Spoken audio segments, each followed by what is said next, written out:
Good evening, everyone. The hour of 6:30 PM having arrived, I will call to order this regular meeting of the Zoning Board of Adjustment for the City of Keene. This meeting is not being broadcast live tonight, but it is being recorded. Will the video be posted tomorrow? Oh, any technical difficulties? Okay. Anyone wishing to view a copy of the agenda and supporting materials will find it on the city website. To receive electronic copies of future agenda packets, please go to the homepage and subscribe to the city meeting email list. The public and other board members will be recognized to ask questions and make comments on the agenda item under discussion. After being recognized, all remarks are to be made through the chair. Anyone who wishes to address the board is asked to go to one of the microphones, two right there, in the room and identify themselves by name and address prior to speaking. As a reminder, the minute takers participating remotely this evening, board members, please be sure to turn on your microphone when speaking. If the minute taker is unable to hear, they will ask that you speak louder or turn your microphone on. Hopefully we won't have that problem. So tonight's agenda is a little different, and this is our first meeting this year. We're going to take care of some preliminary matters that we should have done in January, but weren't here to do it. So first order of business will be voting on chair and vice chair. My term has expired and I'm serving until my replacement arrives, which I believe will be next month. Excuse me, But could we'll you please do a roll call? Take care of the officers of the board first, and then we'll move to the minutes of the last meeting. As the outgoing chair, I would nominate Richard Clough as ingoing chair.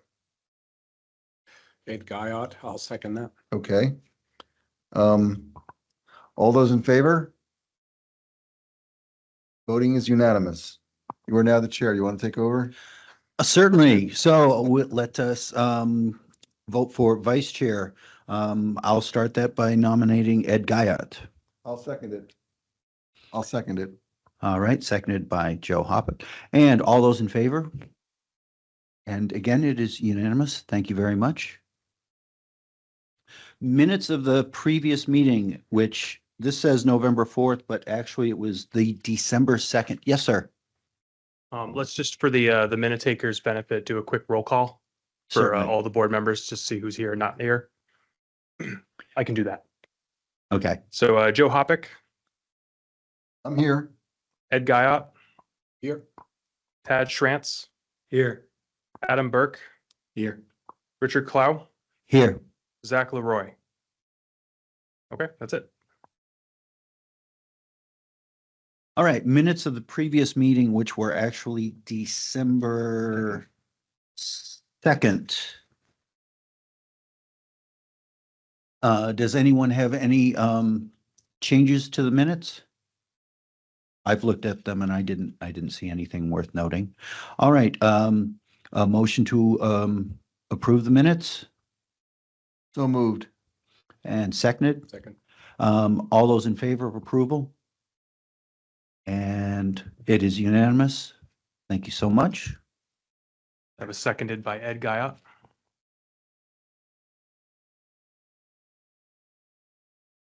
Mr. Chairman, it'd be a good habit to get into to basically narrating the proceedings. Correct. Thank you. I will attempt to do so and certainly jump in and correct me or augment whatever might come out. We can impeach you, but that's a little early. All right. So do we have any unfinished business? All right. So we have one hearing on the docket tonight. It is ZBA 2025-01, petitioner Cedar Crest Inc., represented by Megan Ullin from Revision Energy, requests a variance for property located at 91 Maple Ave, tax map number 227-018-000. Property is in the Conservation District and is owned by Cedar Crest Inc. Petitioner requests a variance to permit the installation of a medium-scale solar energy system in the Conservation District per Article 7.3.5 and Table 8-1 of the zoning regulations. So we'd like to hear from staff first. Mr. Chair, I'm going to recuse myself from this vote. I have a conflict. Thank you. So noted that Adam has recused himself. So at this point, we are now a 4-member board. Should we ask the applicant if it is all right for them to proceed with just 4 members of the board?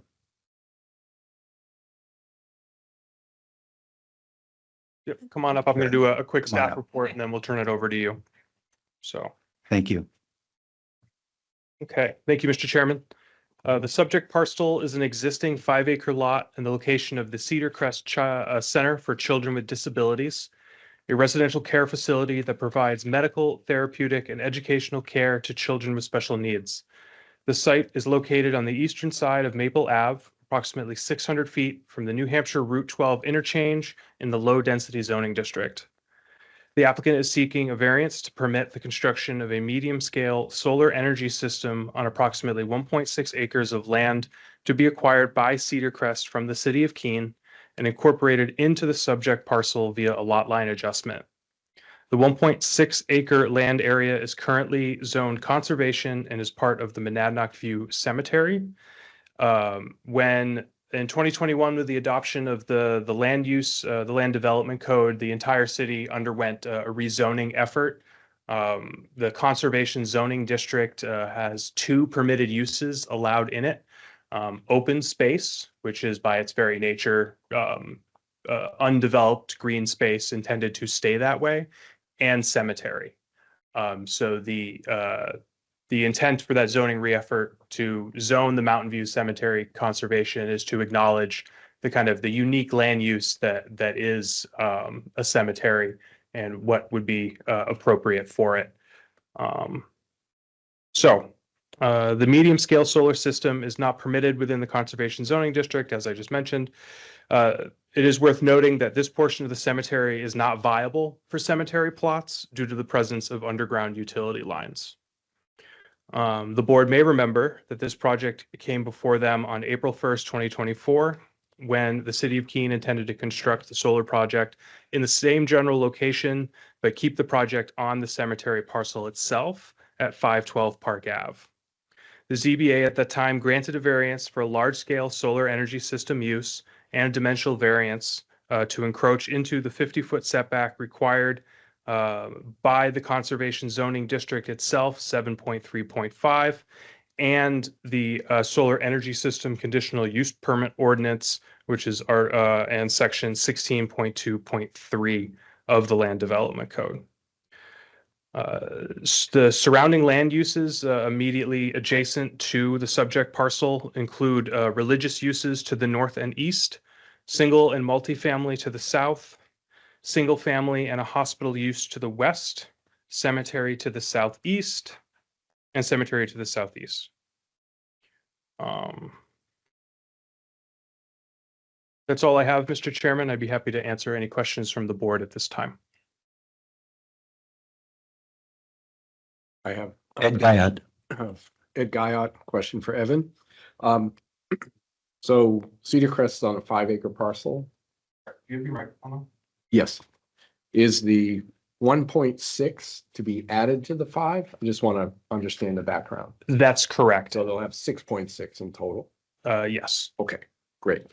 The other one is the previous, the adjacent solar system with the city that we approved. Reference 16.2.3 of the land development code. Why doesn't that apply here in this preamble? The applicant in doing the lot line adjustment is acquiring enough land area that they will be able to site the array within the 50-foot required setback. Excellent. That clarifies it for me. Thank you. You're welcome. So the array they're trying to site is too big for the roof of the building, right?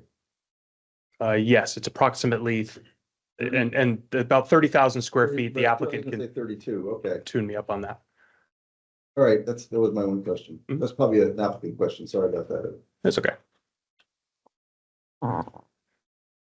All right, if there are no other questions, we invite the applicants to go through the criteria. Again, make sure your microphones are on and that you identify yourselves, and then you can go forth. Good evening, Mr. Chairman and members of the board. And thank you, Evan, for the much of the background, which I will plan to add just a little bit of background before I address the criteria. But my name is Megan Yulin. I am a solar project developer with Revision Energy, and here tonight is agent for the applicant, Cedar Crest Inc. And Jim, would you like to introduce yourself? My name is Jim Munissi. I'm the Director of Finance at Cedar Crest.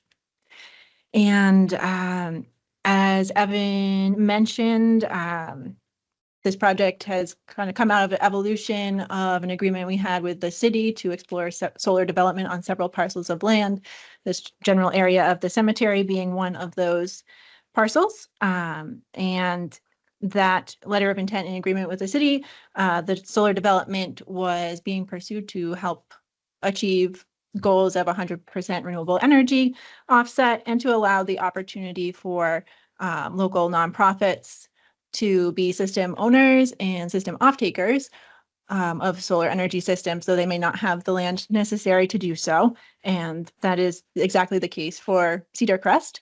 And they are fortunate to be located in direct proximity to the cemetery area that we were exploring for solar development, which facilitates the project for a number of reasons. Excuse me. Their facility requires electricity demand of around 543 kilowatt hours per year. And their lot size and building roof line is not sufficient to accommodate a system that would meaningfully offset that electricity usage. So the only way for them to install a solar energy system to reduce their electricity bills and make use of solar energy is through acquiring land and through a ground-mounted solar energy system, which we have proposed here. And through that process, and because the proposed system location is directly proximate to Cedar Crest facility, we're able to tie in behind their electricity meter for a direct reduction in their electricity load. And because of that, and because Cedar Crest will have the option to own the system down the line, currently they are in an agreement to purchase the power from it, it made sense to pursue a boundary line adjustment for ownership simplicity rather than a long-term lease. So I will, the location that we have proposed with this iteration of the project, improves the project because it no longer requires a dimensional variance. It's a more efficient use of the land space, and it brings it into, further compliance with the zoning regulations for the conservation district. This project will offset around 67% of Cedar Crest's electricity usage, and because the siting is a benefit because it is very similar to how accessory systems are treated in other areas. It will be able to directly offset their electricity usage. Is simply that they are a larger user of electricity. They need a larger system to accommodate it. For the variance criteria, granting the variance is not contrary to the public interest. And if the variance is granted, the spirit of the ordinance would be observed. We address these both together in our narrative. The proposed use will not adversely impact surrounding properties or the public interest. It's currently proposed on an undeveloped area at the very rear corner of the cemetery site, and it's out of sight of most grave sites. The location that we have proposed now brings it further out of visibility from the remainder of the property. As Evan mentioned, surrounding this portion of the cemetery are multiple uses and high intensity uses, including residential, municipal, and commercial and institutional land uses, including the Parkwood Apartments, the cemetery maintenance building and operations, the First Baptist Church, and the medical facility across the way. The proposed system is screened from these neighboring properties. On the north, there is already a mature line of trees, and there is a substantial buffer and carports that screens it from the Parkwood Apartments. the only neighboring residential use. So the visibility of the solar energy system will be very minimal. The only abutter that will have visibility of the system is the cemetery property. We have been working with Andy Bohannon on this project, and he has been very, very helpful in guiding us forwards, and has also submitted a letter of support for the location and the city and Parks and Recs department support of the project not being a negative impact to the cemetery property and the city property. Similar to other uses in the conservation district that are permitted, solar is a passive use. It's not producing any, smoke, fumes, no noticeable levels of noise, no increases in traffic. The land beneath the solar panels remains pervious and vegetated with grass, so it will not have stormwater impacts. The use does not threaten the public health, safety, or welfare. And, solar energy provides a benefit to the public health by providing renewable energy, which is a goal of the Keene Master Plan and is encouraged for businesses and nonprofits in the community. Because of these mixed uses in the neighborhood and the limited visibility and the passive nature of the solar energy system, we believe the presence of the system does not alter the existing or permitted character of the neighborhood, and would suggest that it does not violate the zoning ordinance objectives of the conservation district.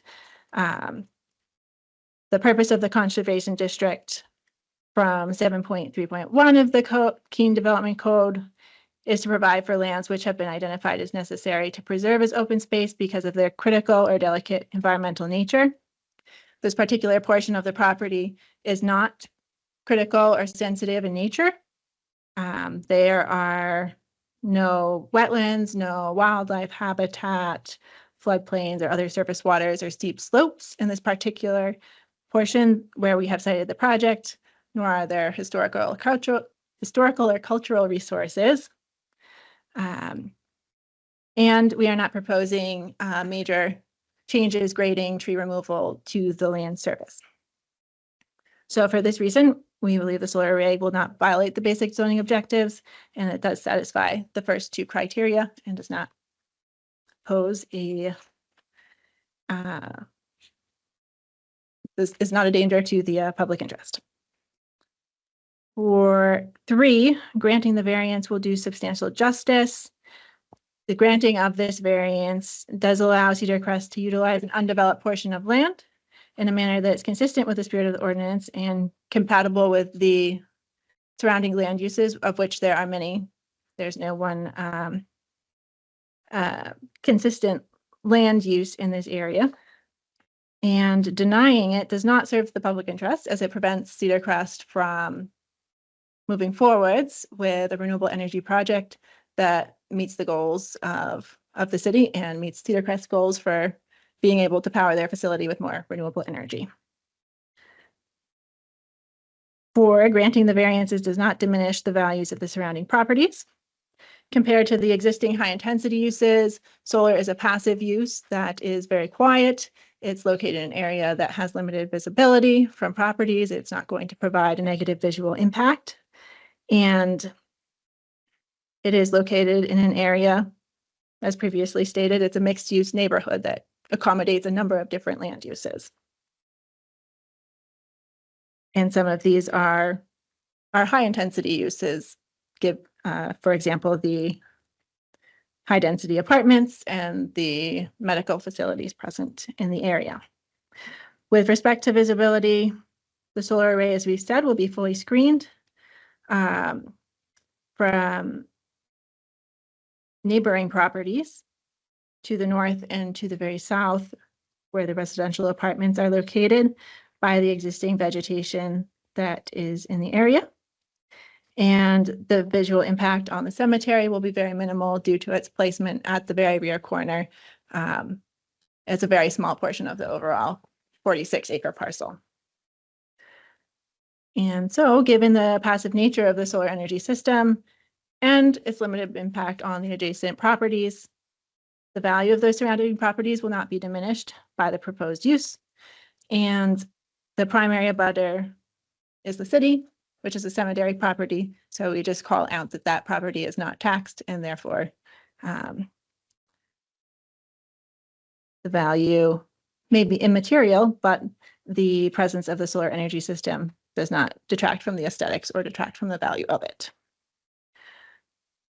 5, unnecessary hardship. Owing to special conditions of the property that distinguish it from other properties in the area, the denial of the variance would result in an unnecessary hardship because no fair and substantial relationship exists between the general public purposes of the ordinance provision and the specific application of that provision to the property. This is because this is a unique property that has several conditions that support a finding of a necessary hardship.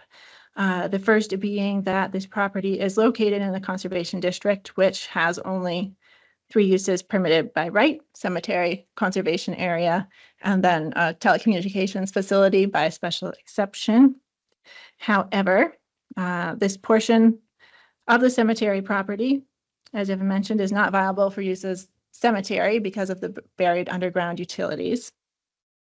And it is also unsuitable for a conservation area because it lacks the sensitive natural features that other properties may have and may be more suited to be considered conservation. This is essentially an open field that's mowed and maintained.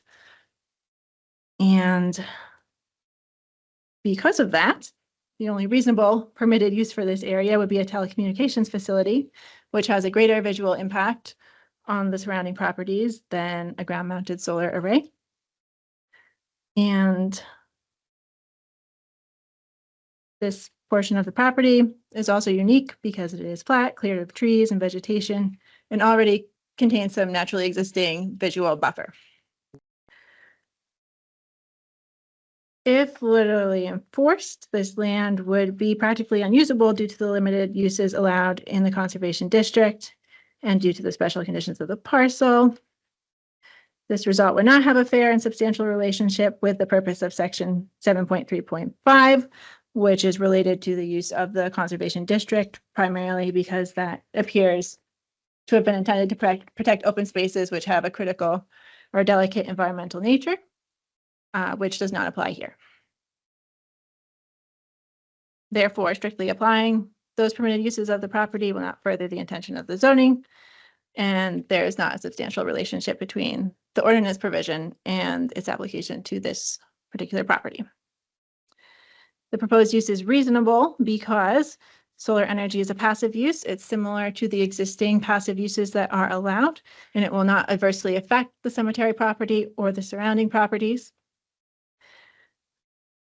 There are no environmental or cultural features in this area that are sensitive, and it's proximate to intense residential and commercial development, which make it less suitable for conservation and protection. Solar energy system is a reasonable way to utilize this undeveloped portion of land with minimal impact on the site and adjacent lands. And we note that a small portion of the property is being used by the Parks and Rec Department as community garden plots. However, the location that we have proposed for the solar allows that use to continue to the southeast of our proposed location, and it allows our solar proposal to meet the dimensional requirements of the ordinance and additionally avoids bisecting city lands with a solar use that is not that is less contiguous to the property that it's serving. Let's see. So we suggest that adding solar to this area is a further beneficial use of a portion of the property that can't be used for burial purposes. And finally, if sub criteria in subparagraph A are not established, an unnecessary hardship will be deemed to exist if and only if, owing to special conditions of the property that distinguish it from other properties in the area, the property cannot be reasonably used in strict conformance. We have, established the criteria in subparagraph A. However, because of these special conditions of the property, which include the buried utilities, the conservation district requirements, and the lack of sensitive features, a denial of the variance would render the property unusable for the purposes for which it is zoned, and therefore a variance is necessary to make reasonable use of it. And I'm happy to answer questions. Thank you. Do any members of the board have a question for the applicant? Mr. Hoppick. Thank you. I didn't hear you mention anything about glare, but I remember that coming up in the last time we heard a case similar to this. And I learned that the panels themselves are made in a way that doesn't emit glare. Can you speak to that That's correct. briefly? Sure. Yep. Yes, that's correct. The panels, in general, solar panels are designed to absorb the sunlight rather than reflect it. They do have an anti-reflective surface, Okay. and we, have documentation from the manufacturer that shows that reflectivity, and it's very, very little. It is less than that of standing water or window glare. They reflect, less than 2% of the incoming sunlight received. In general, glare is a concern more for air traffic, as the panels are tilted, and so the reflection is generally upwards and above most residential or commercial uses. In this case as well, there are those existing visual buffers on the south side of the panels, particularly from the apartments. So we don't believe glare is a significant issue here. Thank you for that. Thank you. Mr. Shields. Thank you, Tad Schrantz, and thank you for the presentation. I appreciate that. Some of these questions might be a little redundant from last year because I wasn't participating at that point, but appreciate your patience while I ask a few things.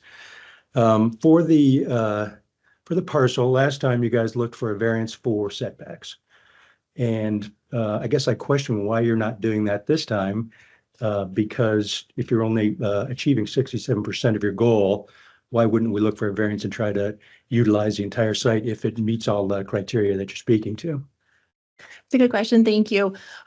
We have designed the system to fit within Cedar Crest's existing service size. They would need costly facility upgrades to expand the system any further. And we deemed it appropriate to build a system that would meet the dimensional requirements, because it would be difficult to justify a dimensional variance when we are drawing in the new property lines by choice. Okay, that's helpful. Thank you. So you've got the butter on the south side, I think it is, which is the city, right? Yeah. And when I look at the pictures and tried to take a walk out there this weekend to go check it out, there's trees right on the property line. It looks like that are part of the city land. And so I wonder how that impacts the solar array in the future. And as we know, pine trees love to grow quickly and create challenges for solar arrays, right? So if you don't own those trees, do you have to at some point come back and ask the city to cut those down? And does that have an impact on their land? You talked about value and non-taxable parcels, but just curious, thinking in the long term, how that may impact that property. We have modeled the existing vegetation surrounding the proposed solar array as part of our production modeling and our design and where we chose to place it. And we would not expect to be asking the city for any vegetation management on their property in the years to come. Okay, thank you for that. And then just one final question. This really sort of goes to me not being here last year, but you talk about the property not having any conservation value, if you will, or no habitat, no steep slopes, which it's obviously a flat parcel. Were there studies done to validate habitat and wetlands and things like that by the city when it was or by yourself as you were going through the process, or is that just sort of anecdotal information? We use a number of GIS resources to screen the project, including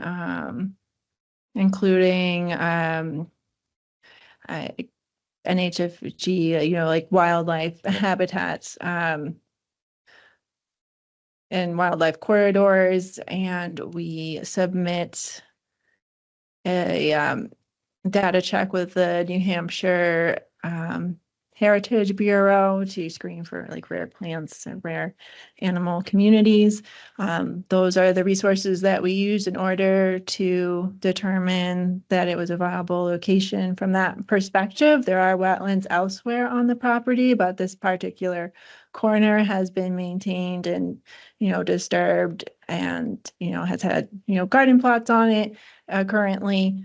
So there's not, from that perspective, any habitat that would be affected by the array. Great, thank you. Thank you. Mr. Chair, that's all I've got. Thank you. Any other questions? All right, would anyone from the public who is opposed to this, is anyone present who would like to speak up? Looks like none. Do I have any one in the public who wishes to speak in support of this?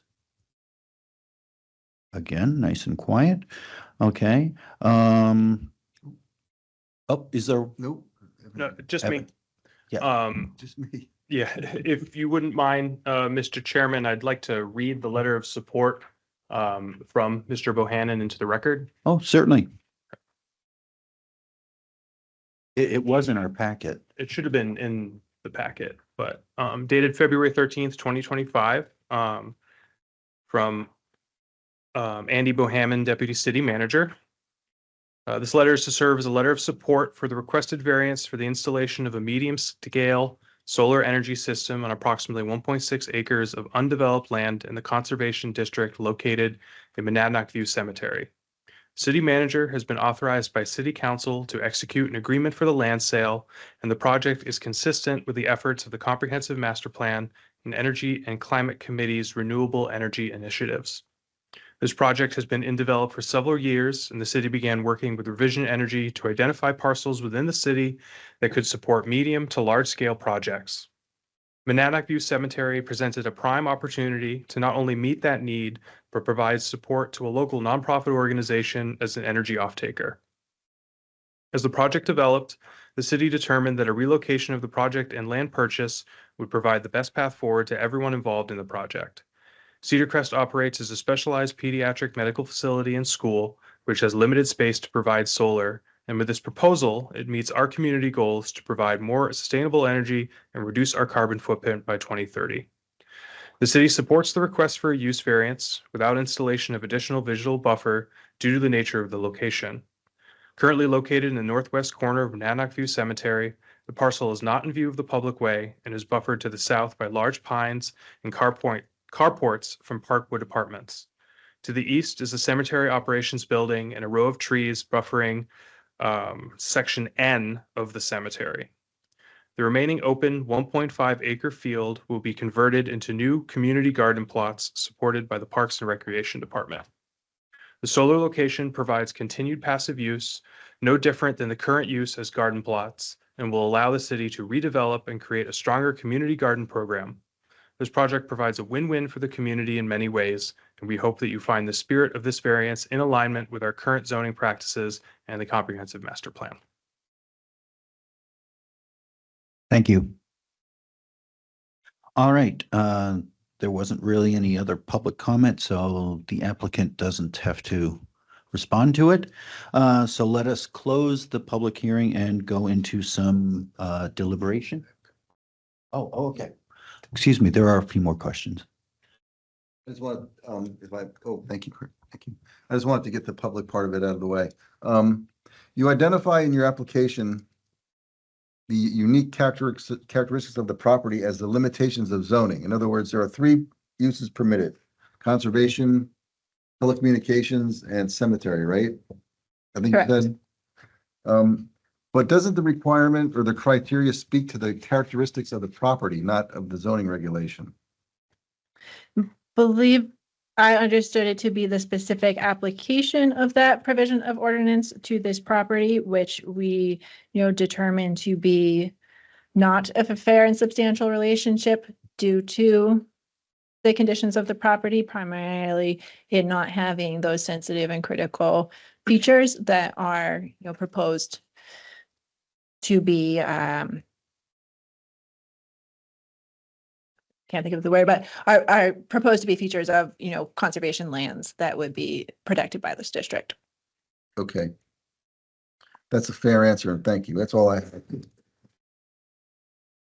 Thank you. Anyone else? All right, so now we'll close the public hearing. Yes, it's like a little angel on my shoulder saying, now do this, now do that. And let us discuss the application. Hopefully, we won't have to ask you back with any other questions, but possibly we might. Thank you. So let's go through criteria each one at a time. Does anyone want to speak to the first one of granting the variance would not be contrary to the public interest? Thoughts on that? Yes, Mr. Hoppen. Certainly. My microphone is on. I don't see anything here that presents a problem where this variance is contrary to the public interest. The opposite, in fact, is true. They're using basically useless land that can't be used for any other purpose in the zoning district, and they're applying solar panels to it, or proposed to anyway, that will meet the master plan. It will meet these other concerns about 2030 and being energy independent. I think all that speaks to being in favor of the public interest as opposed to contrary. The standard is just not contrary to the public interest. That's met. I think it goes beyond that a little bit more, but they don't have to prove that. But in recognizing the criteria, I think it's worth mentioning. So I agree that criteria is satisfied. Yes, Ed. Just a quick addition to Attorney Hoppeck's comment that, I would support that there's no public interest contrary here. In fact, it does enhance the public interest because the other use versus solar would be communication infrastructure, which is not as favorable. It's allowed, but it's not as favorable, certainly visually, as the applicant has pointed out. So. I agree with both of those. Number two, if the variance were granted, the spirit of the ordinance would be observed. Yes. There are two concerns here, which I don't think are concerns, but this proposal does not alter the essential characteristics of the neighborhood in any fashion or any degree. It's so secluded out and nobody's going to see it. It poses no threat to the public health, safety, or welfare. And if you look at what Mr. Guyot just mentioned, if you put a telecommunications system there, you could have the opposite consequences. It would affect the essential character of the neighborhood because you'd have this eyesore there where you don't have that in a solar panel situation. So I think those two questions that we ask under the second prong are satisfied. There is no alteration to the neighborhood, and there is no risk to the health, safety, or welfare of the area. So I think that criterion is met as well. I see nodding agreement. I would say then we can move on to the third one. Granting the variance would do substantial justice. Yes, Attorney Hoppeck. Here again, we have the question really is, any loss of the individual that is not outweighed by a gain to the public is an injustice. So what's the loss to the individual? Well, you have a project where this, if approved, 67% of their electrical needs will be met by this operation. So without that, they're going to have a significantly higher electrical cost. So we can safely say that the loss to the owner, to Cedar Crest, would be pretty significant without any corresponding gain to the public. So In my view, that's an injustice. And by granting this a variance, it will do substantial justice because it'll allow Cedar Crest the use of that electricity on land that's otherwise unusable. And we'll get to that in the fifth criterion. And the loss of the individual would be significant without a gain to the general public. And I think that's to be corrected by granting the variance. So the third criterion is met. Any other? I agree with that. The big thing there is balancing it out, and there's nothing to be gained there by denying this variance. There's no public gain to be had with that.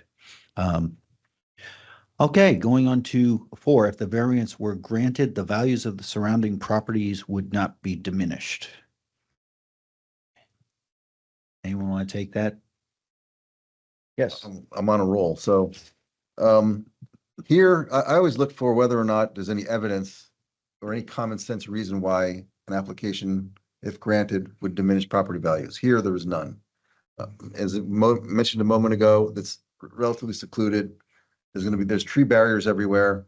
There's a lot of space, as the photographs in the packet indicate. And there's no noise, there's no glare. There's really nothing that would impact the surrounding areas and the values of those properties. Whether or not the property is taxable or not, I mean, I don't see anything that would affect that criteria in a negative way. So I think that's satisfied. Yes, drawing on the previous time that we heard the city, which had a much larger array planned for that same space and actually did have to go after variances for setbacks. This is cited in such a way that it is even less likely to cause any sort of issues with any neighbors. And they specifically said it so they wouldn't even have to come to us with any other setback variances. So again, it would be very bizarre to find some way that this would adversely affect any other property values. All right, moving on to number 5, unnecessary hardship. Owing to special conditions of the property that distinguish it from other properties in the area, denial of the variance would result in unnecessary hardship because no fair and substantial relationship exists between the general public purposes of the ordinance provision and the specific application of that provision to the property. Attorney Hopper. Yes, I agree with Ms. Euland's remarks in answer to my question about the other parcels. The cemetery piece that's being parceled out for this use is not appropriate for a cemetery because of the underground utilities. So that's a unique characteristic of that piece. And it can't be used for cemetery. It can't be used for conservation. It could be used for a telecommunications facility, but nobody really wants that there. The other unique features I see is a lot size that's on the small side, a building that's on the large side in relation to the smaller lot size, and the underground utilities on the other piece that's coming in. Cedar Crest is going to obtain that parcel of land. It's going to be just like their own land at some point, and they'll be able to use it in a reasonable fashion. This is a reasonable fashion. The unique features are that small lot size, that small building, larger building that can't accommodate these solar panels. With the new land coming in, the 1.5 acres, they'll be able to do that. So I think these characteristics are unique to this property and the 1.5 acre parcel. And I think that when you consider those unique features, applying the terms of the variance, or the ordinance rather, to this piece of property doesn't make any sense in terms of what they want to use it for. So I think there is, denying the variance would create an unnecessary hardship, and I don't think that's appropriate. So I think the criterion 5A, little I are met. 5AI right there. Yeah. So that's satisfied in my view. Any other observations? Yes, Just Mr. Gahat. I wholeheartedly agree with Attorney Hoppeck's observations and commentary in that regard. Yes, actually, when this first came before us, the city would have had to run the power out to like Maple Ave or something. It was going to actually be very awkward. And in fact, this solution is much more elegant, that you're running it right to a user right there. And I can remember that was how you were going to try and run the power and all that kind of stuff was actually one of the most awkward things of it. And that is gone with this sort of solution. And it's because of the uniqueness of the placement. So I do agree with that. And then double I is the proposed use is a reasonable one. And And I agree with that as well, given what we heard tonight in terms of how they're going to use that basically unusable section of land and put it to good use, saving some electricity. I think, So it is reasonable. any other comments on that? Okay, I believe that I can ask for a motion to approve it from somebody in our group. Yes, Mr. I will Attorney Hoppick. just get to the right page here.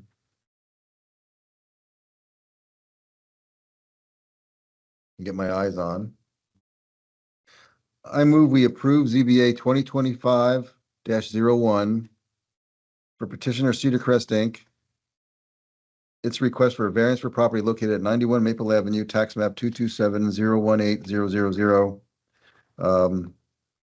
To request a variance to permit the installation of a medium-scale solar panel system in the conservation district, which without the variance would be contrary to Article 7.3.5 and Table 8-1.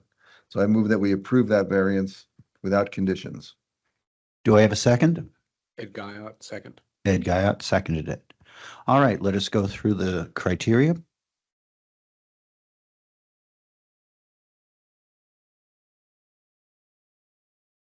All right, criteria 1, granting the variance would not be contrary to the public interest.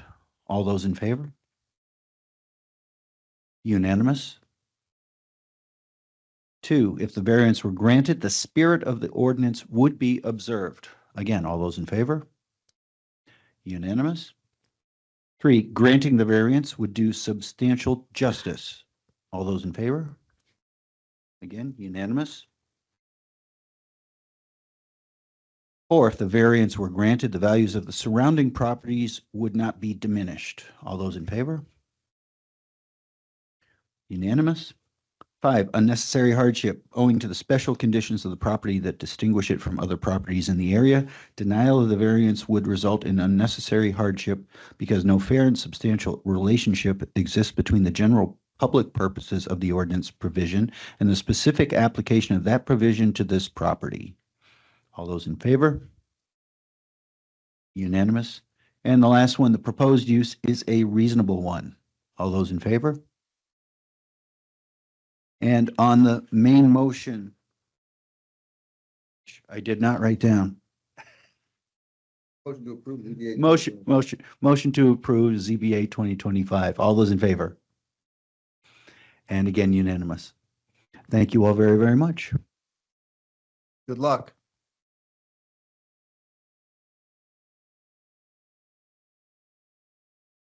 All right, so we do have a little bit more business. I can find the agenda. Scheduling, all right.